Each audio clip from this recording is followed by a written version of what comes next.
I sold all your stuff. I'm going to the Keys with the money. What?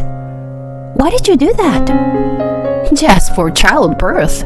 You overreacted by going back home for so long. It's a punishment for throwing away your responsibilities at home. You should be very sorry for what you did and behave from now on. My mother-in-law showed me the $100 bills she must have gotten from selling my personal belongings and smirked at me. After a difficult pregnancy, my baby was finally born. And yet, the moment I returned home, I'm greeted by her harassment. Do I have to live in this hostile environment for the rest of my life? Being bullied by mother-in-law while raising a child and doing housework. I absolutely cannot endure such a life. My body trembles with anger. An inexpressible emotion overcomes me. Then, things take a sudden turn. An unexpected outcome falls upon us. I am Lisa, 30 years old. I became a full-time housewife when I got married a year ago. I met my husband Sean about 6 years ago. We were colleagues, and at the same time, we were rivals. Both of us were extremely passionate about our work. We competed to take the initiative for the projects assigned to us by our superior. I refused to lose to him in any project or presentation. They must have had a positive effect.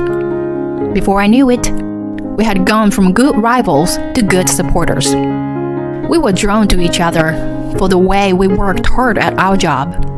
We got married after 2 years of dating. He requested something unexpected at the time of the registry. It may be wrong to ask this to someone who loves working, but I want you to be a full-time housewife. What? A housewife? You see, I'm not saying I don't want to. I'm just a little surprised. To be honest, I was shocked. It just sounded quite an outrageous request at the time. I found the job challenging more than I liked it. It wasn't like I didn't want to do the housework, so it depended on the reason. I didn't mind becoming a housewife, as he put it. Why do you ask me that? He became a little flustered. I'm really not good at housework. What? I think you would most likely end up taking care of the home by yourself. On top of it, if you have to work full-time, it'll be a lot of burden on you. Oh no, I'll be fine. If you really want to continue working, I'm okay with it. But honestly, I want you to be a housewife and take care of the house. Oh, babe. He was aware that it was a selfish request and spoke apologetically from beginning to end. I felt somewhat endeared to him. After thinking about it for a while, I decided to accept his wish. I resigned from my job upon marriage and devoted myself of taking care of the house. However, I regretted my choice right away. I never realized how painful it was to stay at home. It all started with a trivial matter. One day, a few days after I got married, the doorbell rang. I thought it was a courier, so I opened the front door without checking who it was. There stood my mother-in-law, Mary. Oh, hi, Mary. Hey, Lisa. My name is Lisa. All right, whatever. Let me inside. Wait! She forcefully came into the house after mistaking my name. She kicked off her shoes, sat down on a sofa, and made herself at home. Then she looked around the room and let out a deliberate sigh. When I went to the kitchen to make a drink for her, she yelled loudly at me. You stay home all day, but it seems that you can't even clean properly. There's dust on the edge of the picture frame, and your hair is on the floor. Excuse me. I'm planning to clean in the afternoon. Why are you young people so quick to make excuses nowadays? You have no common sense. I'm sorry. I wonder why Sean chose you. I could have found a better match for him. She suddenly showed up and immediately started throwing sarcasm at me. She was the mother of my beloved husband after all. Of course, I didn't want her to dislike me, but recognize me as a member of her family. I wasn't going to talk back to her for those reasons. I kept my mouth shut and just listened to her unreasonable remarks. After that day, she began to come over frequently. She always looked for faults and criticized them. She complained that the house was not tidy enough and that the laundry was left in the dryer. She commented that she felt sorry for Sean for having an incompetent wife, and so on. My nerves were getting frayed by her heartless words. No matter how much stress I felt, I couldn't talk to Sean about it. I thought about asking him for advice many times. In the beginning, if I did, he would have probably got furious and scolded her. But it was highly unlikely that she would have backed down quietly after that. On the contrary, I thought that it would have probably ignited the fire even more. I was too afraid to confide in him when I thought of that. His father passed away when he was in college. Since then, he had been living with her. Her attachment to him was so strong. She once suggested that the three of us should have lived together. He firmly refused her idea, but it was becoming more or less the same as living together as she came over to bully me almost every day after we got married. Then, a turning point came to me. It was on our first wedding anniversary. I was feeling ill and, on Sean's advice, went to the hospital. There I found out that I was pregnant. When I told him about it, he looked at me puzzled. I showed him the echo picture, and he suddenly burst into tears. "Oh my God, we're going to be parents." "Yes, that's right. You're going to be a father." Whoa, I'm so happy that I can't stop crying. Oh, I'm so happy too. I don't know why the tears. Thank you, honey. I'm going to work harder from now on. For the baby's sake, let's both do our best. We will. I was overjoyed when I got married, but I felt a different kind of happiness this time. To have a new life in my belly with the person I loved was much a mysterious and blissful thing. At the same time, a new concern arose. It was Mary, who regularly visited me without an appointment. When she happened to come over, I was so nauseous that I had to run to the bathroom. Of course, this was a symptom of morning sickness, not an illness. She guessed something from the sequence of my actions and grinned at me as I came out of the bathroom. Are you pregnant? Oh, well, I knew it. Why didn't you tell me when you found out? I'm sorry, but I'm suffering from morning sickness right now. I was going to tell you when I was in the stable period. Oh, well, that's okay. But more importantly, I'm assuming it's a boy, right? Suddenly, I was asked an unexpected question, and my thoughts stopped. We haven't found out the sex yet, and it didn't even make any difference anyway, as long as a baby was born healthy. Her question sounded to have a hidden meaning that only a male baby was worthy of being born. We don't know the sex yet. Oh, I see. Well, one boy is enough for the successor. Raising a child costs a lot of money. By all means, have a boy and spend all your money on him. Well, as I said, we don't know if it's a boy. Shut up. Just have a boy. Otherwise, you are worthless. She opened the refrigerator with a giggle and grabbed the Jell-O for herself. Sean had bought it for me as I couldn't eat anything else. I felt an emptiness inside, more than anger, and I was left with an undescribable taste in my mouth. I sobbed quietly after she left. What was wrong with her? It didn't matter what sex the baby was, as long as it was born healthy. That was all that matters. I thought everyone thought that way.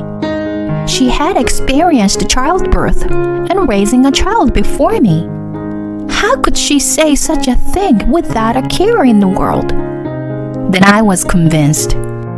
If I had to deal with her any longer, I would have driven myself crazy during the pregnancy. If I didn't do anything about it, I would have affected not only me, but also my unborn baby.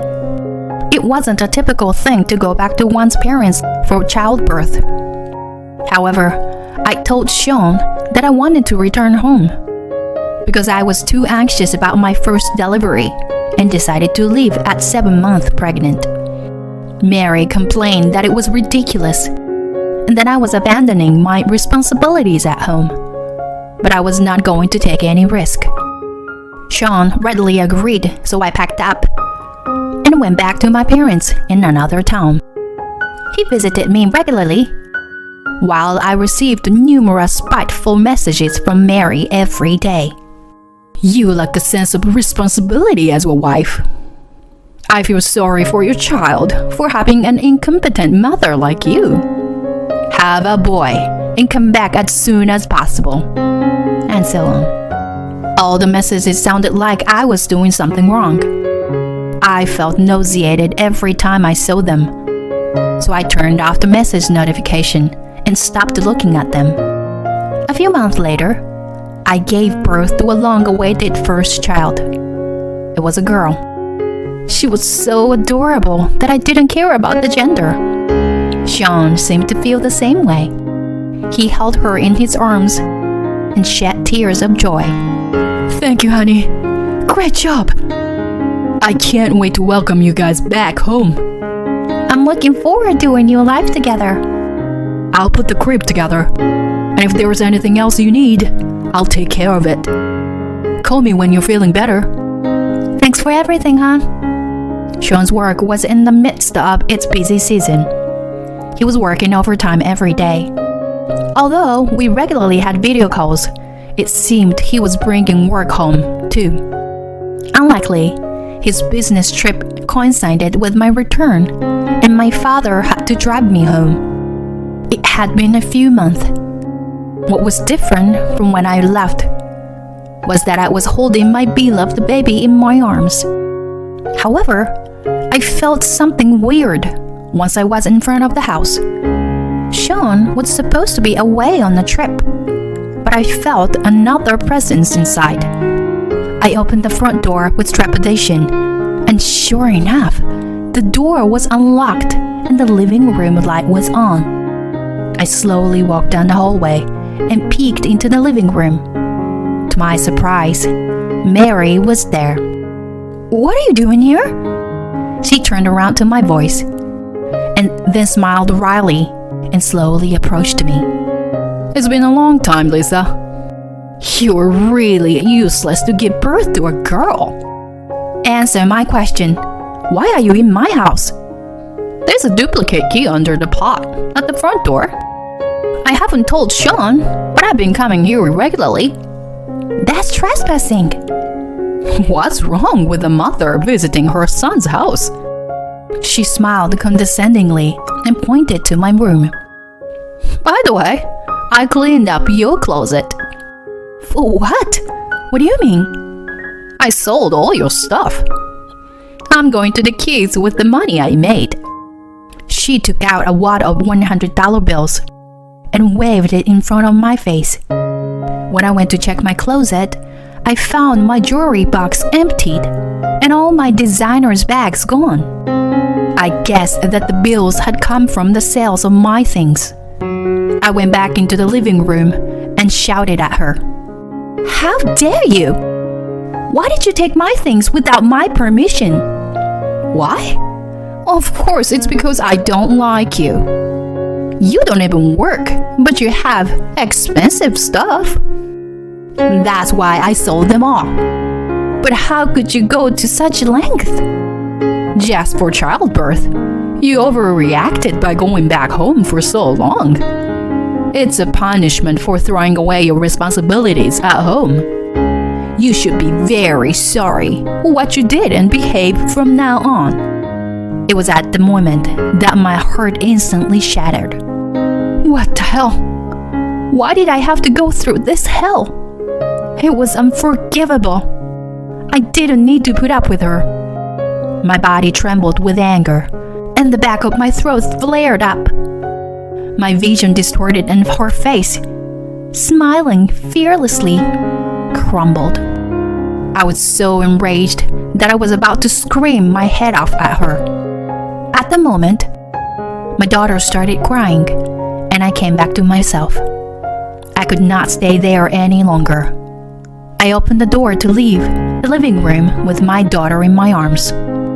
Then I bumped into Sean, who had just returned home. He was full of anger. Honey, what the hell is going on? What the hell were you saying? His enraged voice startled not only me, but also Mary. She was probably more freaked out than surprised. Sweating profusely from her face, she rushed to his side. Sean, when did you get back? Just a few minutes ago. When I opened the front door, I heard your loud voice. Did you break into her house and sold Lisa's personal things? No, it's not what you think. I was just teaching her a lesson to be a good wife. You understand that, don't you?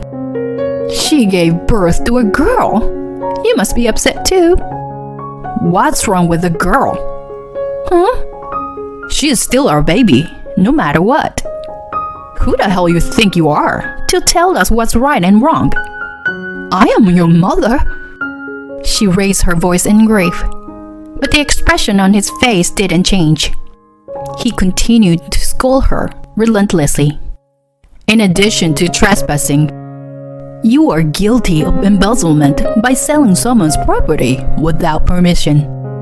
What you did is a crime. I will never think of you as my mother again. Listen, I'm doing this for you. What's in it for me?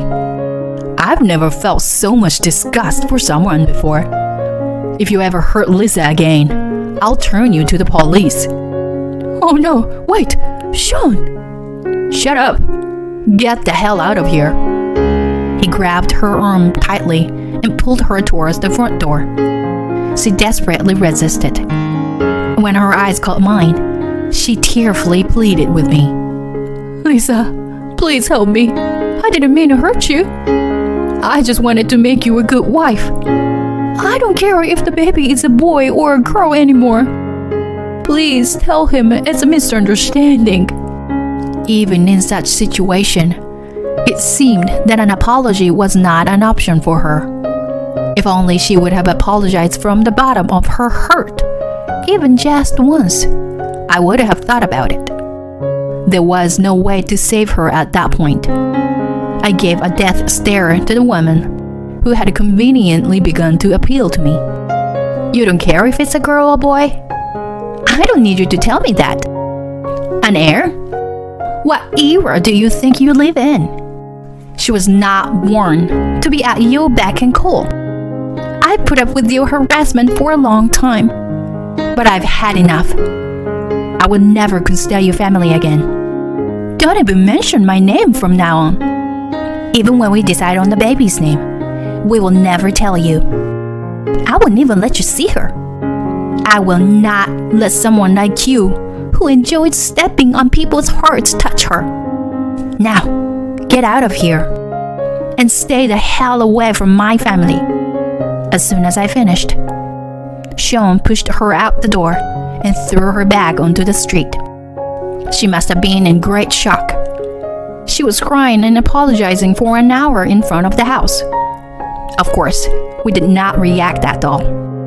We have completely severed our relationship with her since then. We never let her see her daughter, and when she visits us at home, we never let her in. The only contact we made was to demand compensation for selling my things. When Sean confronted her with the idea of suing her if she didn't pay up, She readily agreed. As a result, her small savings are running out. Now, she can no longer live on her pension alone and works as a cleaner. I don't think I will have anything to do with her again, under any circumstances in the future. Sean must have been prepared for that and cut off the relationship with her. We, on the other hand, are now living happily with the three of us. Now that Mary is out of the picture, I realize how happy I am to be able to spend ordinary days. I'm sure that we will encounter various difficulties in the future. I hope to overcome them with my husband and sometimes with my daughter as a family of 3.